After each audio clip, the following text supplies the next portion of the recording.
outside of client service, or is that the main reason that you think you've been so successful up to this point? I just had this conversation with new clients yesterday. So this is right on time. We really did try to we set out and said, okay, what are things that we hate when we go and interact with other people or vendors? And then let's do the opposite. So we really do try to set out to take our own personal filters and dramas and try to meet them where they are. So if we walk into a car showroom and nobody greets us, that doesn't really sit well with us. So we are quick to reply and speed to respond. If when we check into a hotel and if we had a glitch, they didn't have our double queen room ready and we had to go to the bar and have a drink and then it was ready. If when we get up there, the phone rings and it's the GM going, "Hey, sorry, there was a small glitch in your check-in. Like, is there anything else I can do for you?" That really moves us. We feel like that's an amazing level of customer service. So we try to take the things that we hate, not being greeted initially, not being told we'll be right with you, and the things that we love, taking an extra step, checking in more often, offering up the highest person in the company to make sure that you know that they're important to you, and implement them and interweave them into our day-to-day selling and buying. And I think that I know for a fact that really stands out for people because they're so used to having just okay service wherever they go. And if you think back on the last 10 times you went out to dinner, how many were great? I do this experiment all the time, and because because I was a bartender and a waitress, I take it really personally because I know how easy or hard it can be to just provide a great service to somebody.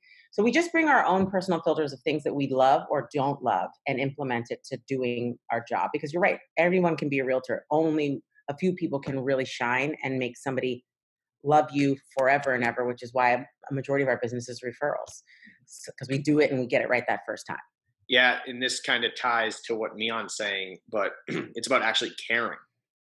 So we care a lot about the people we work with. We choose who we work with. There's plenty of people we don't work with because they're just probably not a good fit. And if we don't feel like we can actually care for them on their behalf, then we don't choose to work with them. I sent this quote to the team the other day. It's like, people don't care how much you know until they know how much you care.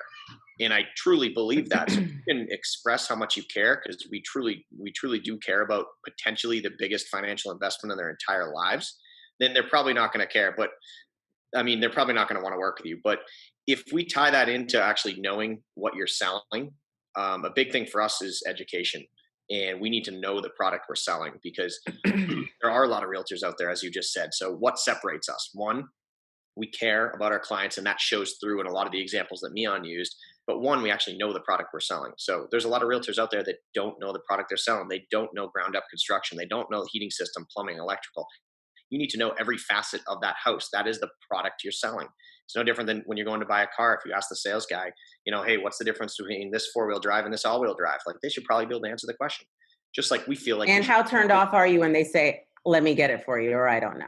It's like, Right. isn't that the whole point? Right. Like, I didn't ask you what Chili's is serving as their special today. Just But want to know what trim level this is. Chips. I mean, Yeah, let's be honest about I Chili's. do love Chili's. Yeah. So it really, to me, that those are a few things as well. Really separating ourselves by showing we care by our actions. So And we set expectations. So we try, again, that was one big thing. We felt whenever we were buying something, especially things that were big or important, if people didn't set our expectations, we never felt as good at the end.